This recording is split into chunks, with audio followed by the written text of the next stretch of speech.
Ben Cartwright, former soldier, home to mourn the loss of his father, stumbles upon cryptic letter from the past between the author Arthur Conan Doyle and his great-great-grandfather who vanished while exploring the Amazon jungle in 1908. Amazingly, these letters lead Ben to believe that his ancestors' expedition was the basis for Doyle's fantastical tale of a lost world inhabited by long-extinct creatures. As Ben digs some more, he finds clues to the whereabouts of a lost notebook that might contain a map to a place that is home to creatures that would rewrite everything known about history, biology, and evolution. But other parties now know about the notebook and will do anything to obtain it. For Ben and his friends, it becomes a race against time and against ruthless rivals. In the remotest corners of Venezuela, along winding river trails known only to lost tribes, and through near-impenetrable jungle, Ben and his novice team find a forbidden place more terrifying and dangerous than anything they could have ever imagined.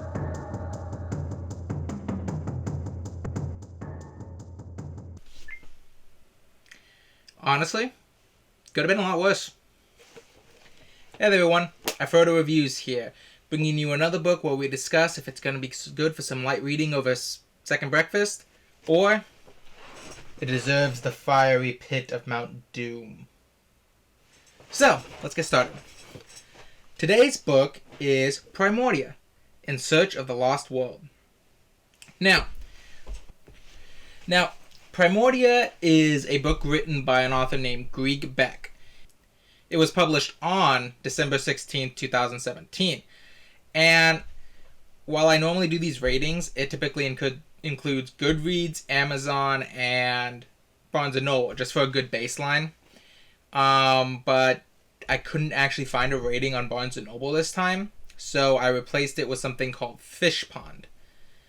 And I'm not sure how good it is. If you guys have better suggestions for book rating websites to use in lieu of, or even in lieu of the ones I currently have going, just feel free to leave them in the comments. I'll take a look at them, see how good they are. Anyways, the general ratings online I found that actually are really good for this book. A lot better than what I would have expected it to be. It's got a 4 on Goodreads, a 4.3 on Amazon, and a 4 on Fish Pond. Now, there's not much in terms of trivia involving this book. It has 2 sequels, Primordia, Return to the Lost World, and Primordia, The Lost World, Re-Evolution. And, I mean, they kind of look interesting. That's all I can say. I haven't read them yet, so I can't give you a unbiased opinion on them right now. Well, there's no such thing as an unbiased opinion, but whatever. So, with no real trivia to go over, the only thing left is to go on with the review. Now, I'm going to be doing a new type of review. I'm still experimenting a lot with my style. So, in essence, this is going to be the style I try to do going forward from now on. I enjoyed it. It's kind of based on the Magic Kingdom for Sale review. I kind of liked how neat and crisp that was compared to my other 3 where I just kind of ramble for a bit. So, I'm hoping this works better. This catches more people's attention and is in general more of what people want to see. So, I'm going to start with the cover like I always do. Then I'm going to talk about the characters that are important to know. Then I'll talk about the plot, do a basic recap right there. It'll be quick, neat, and clean. And then I'll move on to compliments. I'll talk about what I like. Complaints, which is things I think seriously brought down the book. And nitpicks. That's going to be a bit more of a strange area. It's going to be where I either put questions left unanswered that I felt should have been answered, or things I feel are either too small to consider a general complaint, or it is something I feel is a little too specific to why I didn't like the book. Like, people like love triangles, I hate them. To a degree. You'll see what I mean later on. But I just figured I'd give you guys a heads up. That's why I'm not going to do a quick code right here. Hopefully YouTube does its quick chapter system. I might go in and do it myself. But yeah. Moving on with the review. So, like I said, we start with the cover. And as you can see with the cover, it's not bad actually. It's pretty good. at least for what it is. You got the main character, Benjamin Cartwright, standing on a narrow cliff overlooking a jungle environment that is filled with dinosaurs. This is pretty good at showing you what's going to be in this book and generally what to expect. It also kind of does the tone well. It's debatable on that front. If I had one real complaint about this, it is, you see this right here? That is not another one of these, which is a brachiosaur, I think. I'm not a dinosaur expert, so don't quote me on that. But this is a brachiosaur up here. That's not. That is the Titanoboa, the creature antagonist of the book. But so far back, even more than a passing glance, you'll just think it's another one of these. But I really had to get close and look at it to realize, oh no, that's a giant snake. See, look, I'm going to see if I can get it close enough. It's about as close as I can get it. But you can definitely see that it's not a brachiosaur. It's not a neck connected to a larger torso. It's a giant snake. So, the main complaint I have with this is, since that is the antagonist, you probably should have moved it more centerfold, give a good idea what we'll be facing, because every other dinosaur on there, it gets a passing mention at most. They're not important to the story. So, they're only really there to sell this world has dinosaurs appeal of it. So, it's fine for what it is in that regard. I just feel it could have been way better by moving the Titanoboa forward. But otherwise, it's a really good cover. It does what it's supposed to do. The back is just the synopsis. You got a little quote up here, but it's directly from the book, so I'm not going to read it. And it continues the landscape. So, if I were to do this, you got one big picture. So, the back's good. I wish I'd done a little more. I mean, even Firestarter had kind of a contrasting thing. But, you know what?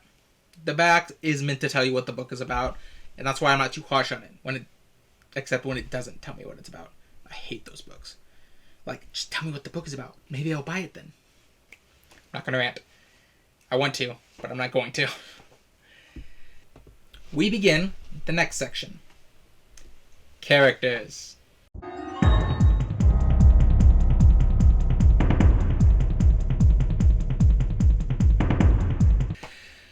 So, the characters that you meet throughout here are kind of numerous, but if I'm to be completely honest, the only two that are worth remembering in the long term is Benjamin Cartwright II. He's the main character. He is a retired special operations soldier for the U.S. military. He's been retired for some time now and has recently been brought back to his old hometown in wake of his dad's death. He, general competent badass who knows how to survive. And he wants to be a vet. There's a little more to him than what you normally expect from these archetypes, which is solely being that stoic, awesome man who just towers over his inferior Sigma males.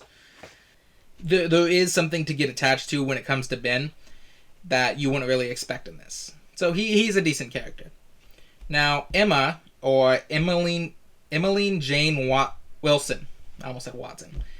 Emily Jane Wilson, who is his love interest. Now, she's not just designated into a love interest, more or less. She is a good rock climber, she likes to bake, and she's kind and takes care of elderly people she feels are lonely. In this specific instance, I refer to Ben's mother and father, I guess, because she was taking care of them before the father. So those are really the only two that are worth mentioning. But a quick lightning round of the others. And you'll have to forgive me, I'm just going to read from the script because they're not important enough to commit to memory. You have Daniel Murakami, a slim, stubbled Asian man who is effectively the bank for the good guys. He owned a tech company before he came back here after it got bought out. So he's basically rolling in too much dough than he knows what to do with. You got Stephen Chambers. I think he was a carpenter. It doesn't really go into what he was. and he's a former athlete with Ben in the high school sports. That's all you really get on him. Andrea Ashley. She is the other girl of the former high school friend group that joins Ben on his mission. Or exploration is a better way of saying it. But she is the pretty girl who tried to go to Hollywood to make it big, promptly flunk out, and had to come back home in wake of her failure. Then you have Jennifer Brock. She's a zoologist they hook up with in England, and is the only other person besides Ben who has survival expertise in the Amazon. So, in wake of it, she's probably one of the most... Of the people I mentioned, she's probably the closest to being on the level of Emma and Ben, but she doesn't quite get there. Now, in terms of antagonists, you have Edward Barlow. He's a very inconsistent character, but he is also the descendant of one of the people from the former expedition that Benjamin Cartwright discovers from his ancestor. Now, it's not really clear what he wants. When he's first introduced, it sounds like he wants to find this place because he wants to hunt dinosaurs. But then he talks about how he just wants to be able to claim the discovery as his own. But then later on, he talks about how he kind of wants to sell it as a tourist attraction, talking about how much people would pay for the chance to come see dinosaurs in real life. So he kind of just, he wavers back and forth. And the book tries to trick you into thinking he's the main antagonist, but in reality, he's not. Then you have Janis Belikov. Now, Belikov is a mercenary hired by Barlow, and he is more or less the true antagonist once, things hit the fan. Now, Belikov isn't as interesting as Barlow in that terms.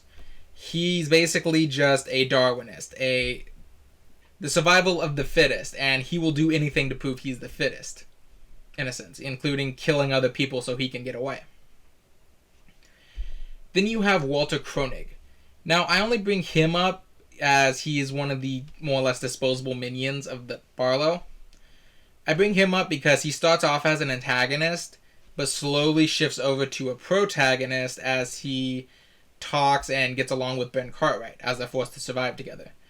The only reason he doesn't elevate farther than that is that his character is killed off at the moment where he's becoming a true protagonist, so there's not much to talk about with him, other than him and Ben become buddy-buddy for like a couple pages.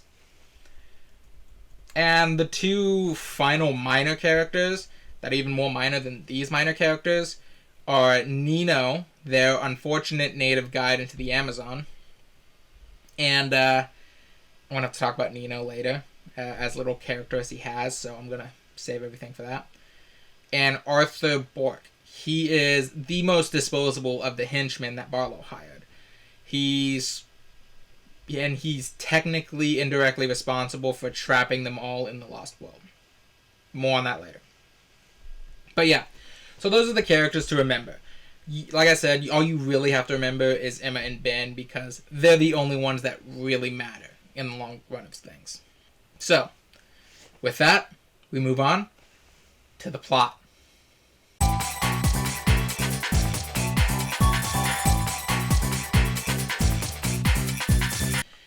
Now, the plot is fairly simple.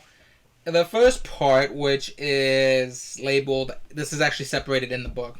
The first part, which is called What If It Were Real, is basically them discovering the possibility of this lost world being real.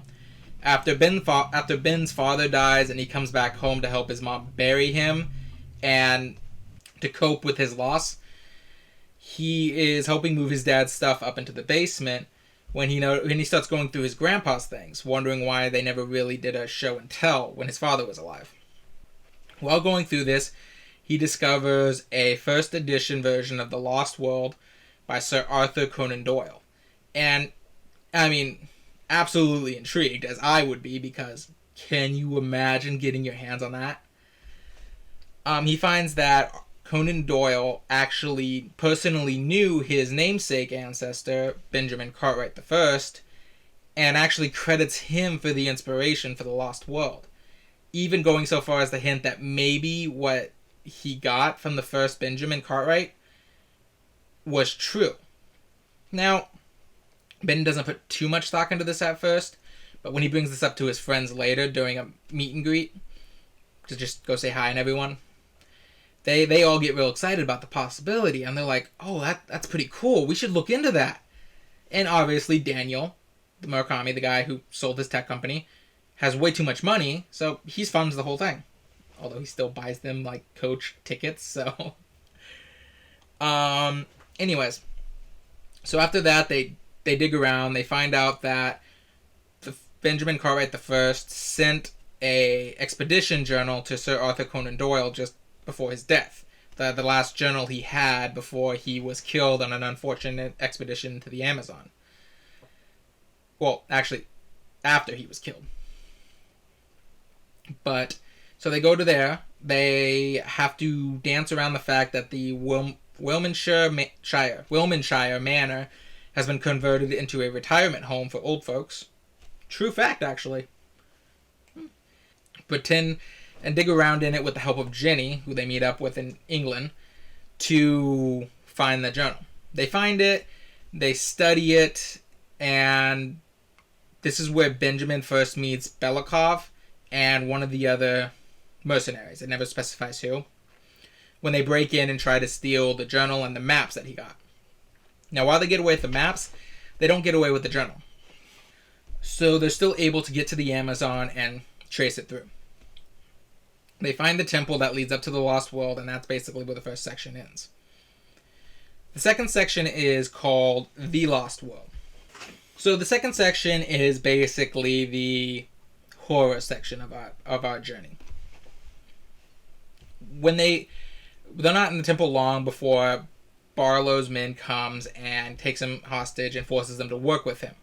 They all ascend up into the Lost World, and almost as soon as they arrive, one of Barlow's men is killed by one of the main creature antagonists, a Titanoboa, and he blows himself up in an last-ditch effort to kill the thing eating him.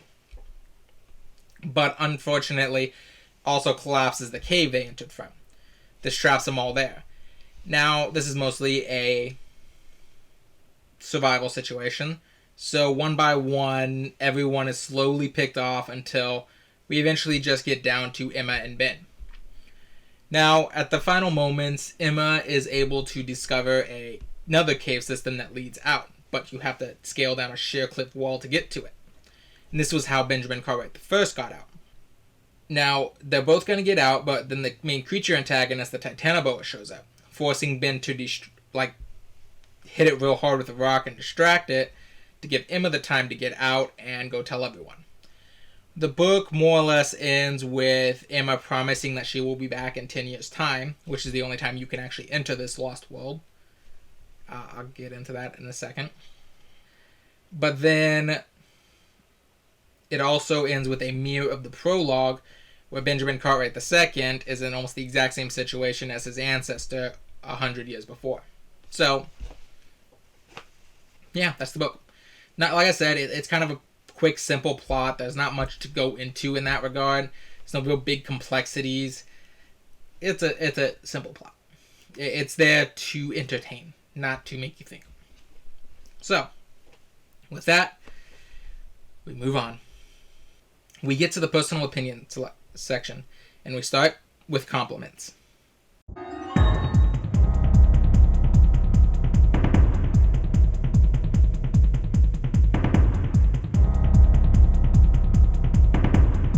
Anyways, so the compliments of this book. The book starts off really good.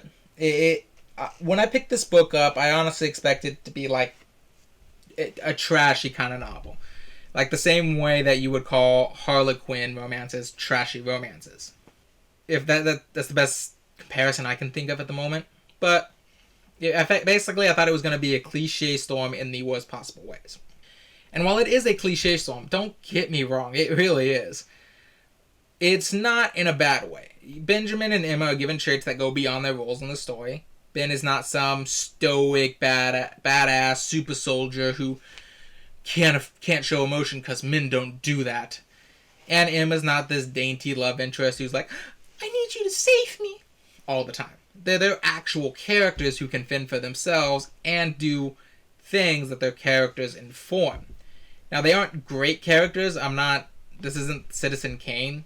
They aren't going to leap off the page and feel real, but they do go beyond their purposes in the story, and that's what I enjoy about it. Second, the author actually seems well researched enough about what he's talking about. There's actually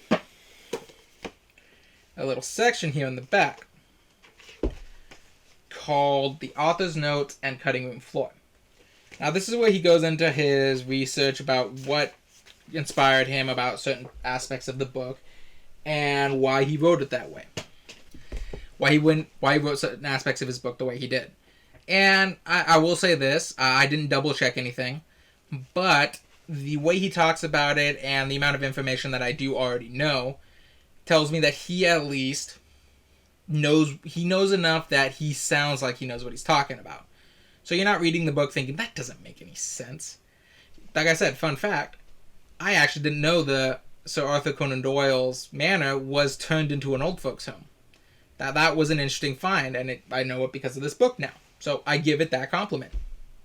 So anyways, unfortunately with those compliments done, we get to the next part. Complaints.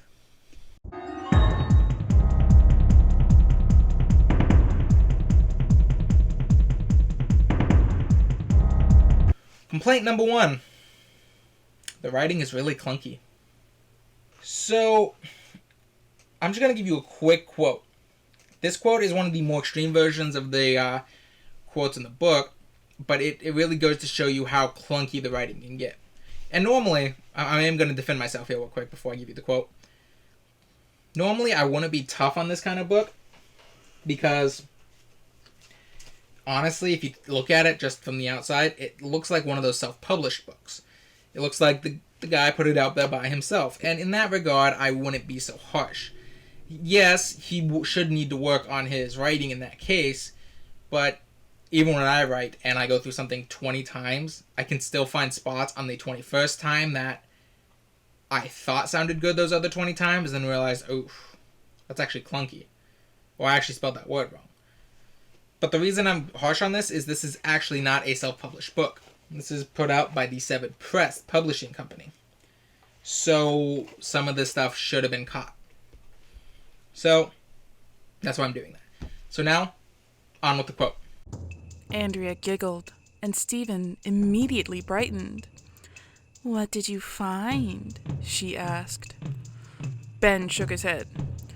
Great idea. Take a team of novices into the Amazon. What could possibly go wrong? He thought. There was something in there, Stephen said, showing them what looked like a broken bowl. Yeah, the writers out there are already very much cringing from this line. But for those of you less English lit inclined folks, I'm going to do a quick run through of everything that's wrong with it. So we'll start easy. That semicolon, why is that there?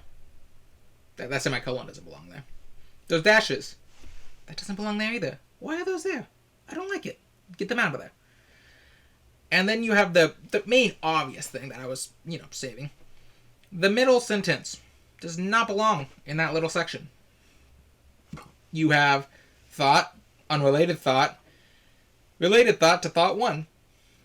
So all the second sentence does, break up what was otherwise a coherent thought and make it stretch out longer. So yeah, this like I said, this is one of the more extreme examples, but there's a lot of sections that are clunky like this, and it can be very distracting. I know there's some people who just can't read these kind of novels, and maybe on another day I probably would have been one of them. But, yeah. So, second complaint. The romance. Yeah, I know. I complain a lot about the romances. But the thing is, this starts good. It starts with Emma and Benjamin reconnecting and being sweet and nice to each other. They have chemistry. They were childhood sweethearts in high school. So there's already some established background with them. and we don't do the whole will they, won't they. They decide to date like 30 pages in. So the rest of the book should have been building up their relationship and making us genuinely worried when danger's afoot. The author just couldn't help himself, though. So there are two main things that really sour this romance. And I'm going to read them here. The first. Ben's eyes were open, and he couldn't help his hand finding its way to her waist. She was soft and firm at the same time. Over her shoulder, he saw movement and looked up to see a horrified Emma. Shit, he thought, and immediately pulled back from Andrea, who saw the look on his face and turned. She giggled and turned back to him. First come, first serve. She looked at his waist.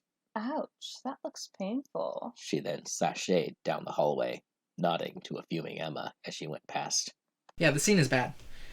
Ben is outright kissed by Andrea. This is the second time it happens, as you can tell from context. So he doesn't really have the excuse of being taken off guard. And he gets into it.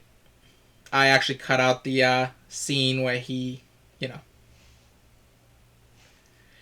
And, of course, Emma walks in and sees them. Now, she is understandably hurt. But what makes the scene real bad is Ben doesn't have any remorse about kissing Andrea. He has remorse about being caught by Emma. But there's no actual remorse on his part now or later where he's like, oh, I really shouldn't have done that. He just seems upset that Emma caught him. And of course, Andrea, with her little catty remark right there, definitely loses all remorse because it almost seems like she did it on purpose and then instigated it further by pointing out Ben's...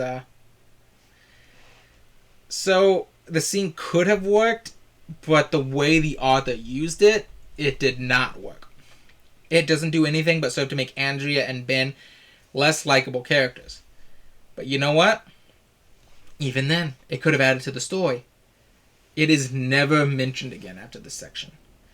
Cut this part out, nothing about the story changes. Literally nothing. You don't even need to rewrite certain sections to make it make sense. I literally mean it, that if you took this section out of the story and did absolutely nothing else, you would never know it happened. The next time Ben and Emma talk, she doesn't bring it up. He doesn't ever apologizes. Emma gives him a massage, and then they do it. So this does not belong. It doesn't do anything except make me dislike Ben and Andrea. So, but don't worry. Emma's not very good. Emma doesn't hold the high ground in the romance anymore after this either. Well, higher ground. She still has technically the high ground, but whatever. Anyways, quote. Truth be told, she wasn't just here to find some lost plateau. She was here for Ben. He was her ideal man. Tall, handsome, rugged, and from a good family. Any one of those attributes would have put him close to the top. But all of them together, well, let's just say, she had already decided the big guy wasn't going to get away so easily this time. So I have issue with this paragraph. Not only does it rob Emma of some of her agency by revealing that the only reason she came on this mission was because she wants to be close to Ben. Because everyone else is here for another reason outside of Ben, even if that reason is as simple as, yeah, adventure! Emma is only here for Ben, and that robs her of some of the agency as a character. She is there to be Ben's girlfriend. And that's more or less an in-universe acknowledgement of that fact. But the other reason I have issues with this is everything she lists about Ben is completely superficial. She doesn't talk about anything about his personality. She doesn't talk about who he is as a person. Nothing about that. It is solely physical traits and his genetics. That, in her own words, are the reasons she's so attracted to him. And I get it, people are shallow, but if Beck had said nothing in this part, I would have just assumed that she was taking his... She was seeing his kindness and realizing that's why I like him so much. Because he's a kind person. But because Beck felt the need for her to go in depth and explain why she likes Ben so much, that's immediately dropped, and now we have to assume that no, she mostly likes him because he's handsome. And she went on a mission where she could die because he's handsome. And it's just, at least before, with her only going on this mission to stay near Ben, I could have at least said that it was sweet but stupid. But no, now it's shallow and stupid. But yeah. So yeah, you can see what I mean when I say this romance is not very good. It's definitely one of those... You'll like it at first, but then you'll just stop and think about it and be like, no, this shouldn't have been here. So anyways, on to the next complaint. This one's gonna be a doozy, so...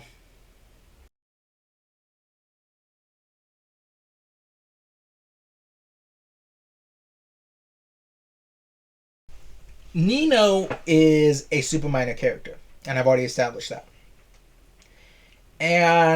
But there is notable that he is the only native on this expedition. And the way the book treats him, and other natives for that matter, and the way his death is used, has some very unfortunate implications. If he had just died like, say, Steve did, or Daniel did, I wouldn't have said anything, but it's how he dies, and the way it just keeps going, and the way it just seems unnecessarily cruel. It has some very unfortunate implications. So we'll start with this. The people of Venezuela are not portrayed in the best of lights. Because that's where we are. We're in Venezuela. So, of the natives we meet, we have the superstitious primitive Pomone tribe. I think that's how you pronounce it. Correct me if I'm wrong or down. I don't care. The Pomone tribe, who are primitive and very superstitious to the point that they cut and run the moment they get too close to this lost world. And while there is precedent for that, as revealed in some of the flashbacks, it's still not a great light. The other native we meet outside of Nino is an arms smuggler that Daniel buys a bunch of weapons from to protect themselves. So of the native Venezuelans, we have primitive superstitious tribesmen, gun runners, and Nino, the unfortunate guide who is... Well, let's see. Let's talk about Nino's death now. Now, like I said, had Nino just died, I wouldn't have said anything. But how the story treats him up to his death, and even his death, is so cruel, I was left thinking, why? So, to go in depth, everything that is said about Nino is about the following. He can barely make a climb. He is forced to go along with them up to the Lost World at basically gunpoint because Barlow refuses to let him go. Then, while they're there, that explosion that collapses the way back, he's so close to it that it perforates his eardrums and makes him go deaf. Then, as they're all walking through the Lost Forest, a prehistoric botfly, for those of you who don't know, a botfly is a type of fly that lands on you, injects its eggs in you, so when its larvae hatch, it eats you from the inside out, basically. The Fallout 4 bloat flies are actually based on them. And basically, it lands on his head, injects its larvae, where they immediately hatch and start chewing into his skull and brain. By the time they notice that, his face is already sagging and eye kind of swiveling in its socket as he loses all functions. And then he snaps, freaks out, runs into the jungle, and proceeds to be viciously torn apart by pack dinosaurs. Like a pack of wolves kind of thing. And the death is described in gory fashion. We hear about how his limbs are ripped off. We see one of the dinosaurs look up while our heroes watch this, described to have like a sheet of skin that was once Nino's hanging out of its mouth. It's very... I can't keep saying unfortunate, but yeah. Now, am I accusing Greig Beck of being racist? No. But what I am saying is the implications that arise from how he wrote it that seem to suggest that, or at least suggest that he does not like Venezuelans very much. The author himself is probably not racist. I just want to point this out, just so we're clear. Obviously, I don't know him personally, so I can't say if he is or is not. So, with that, the complaints are mostly over. We move on to my favorite section. Well, every critic's favorite section. The nitpicks!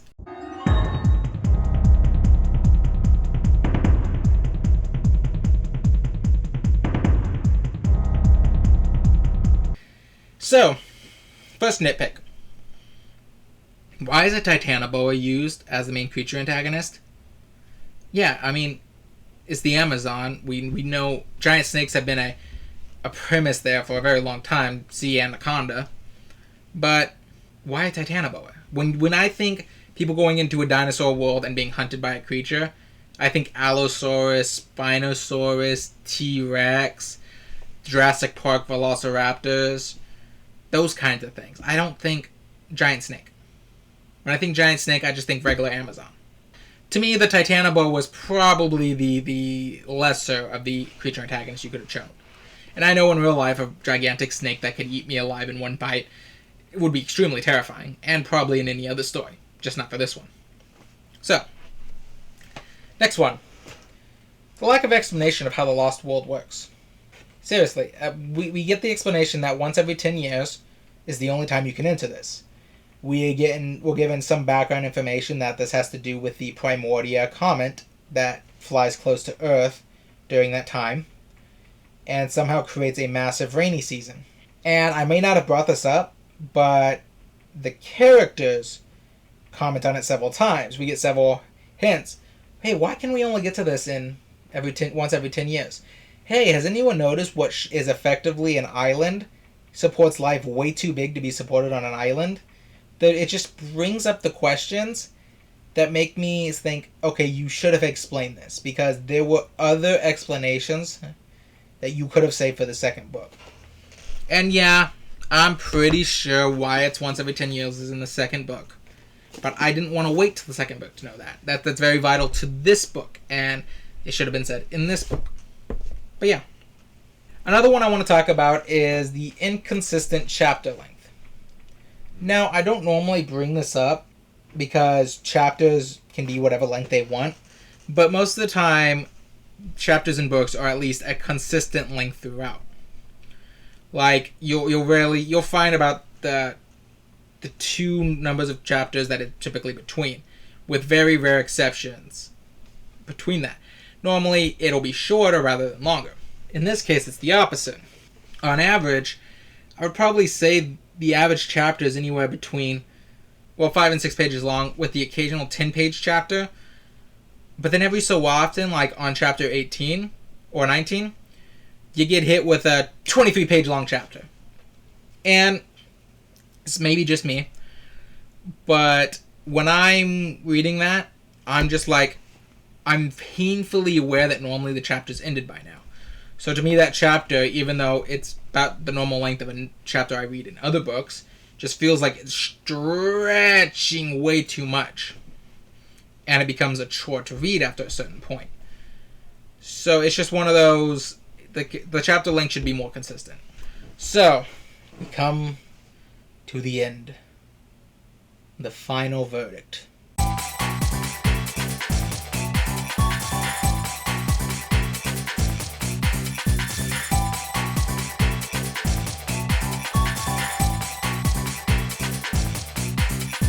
So, my final rating, 6 out of 10.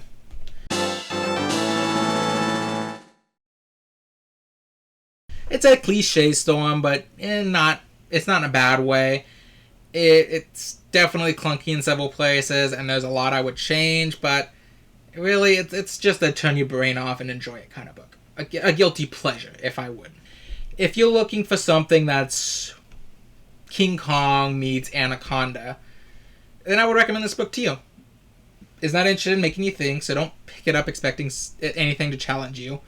The characters are good depending on your viewpoint, and I freely acknowledge that if this book had probably caught me on any other day, I might have hated it. So it's very much probably going to be a guilty pleasure of mine. I won't go singing its praises, but it is kind of one of those. Yeah, I enjoyed it. So, you might ask yourself though, does it deserve Mount Doom? No. There's nothing wrong with just having a dumb fun book once in a while. And, you know, like I said, it may have just caught me on a good day, but really, I don't mind keeping this in the shelf. Taking up some of my precious shelf space. But yeah. Yeah, that's all I got to say about Primordia. So, you may be wondering what I'm going to do next. Well, what's that? I forgot a holiday. It would have changed what book I'm going to review. Well, what is it? It's based on a beloved sci-fi franchise? Its latest iterations have made the fanbase very divided? Oh, you know what? I know exactly what book you want me to review next. I got it. Doctor Who! But until then, this has been Aphrodite Reviews here. Telling you with every book comes an adventure. And every adventure is worth having. Even if it's a bad one.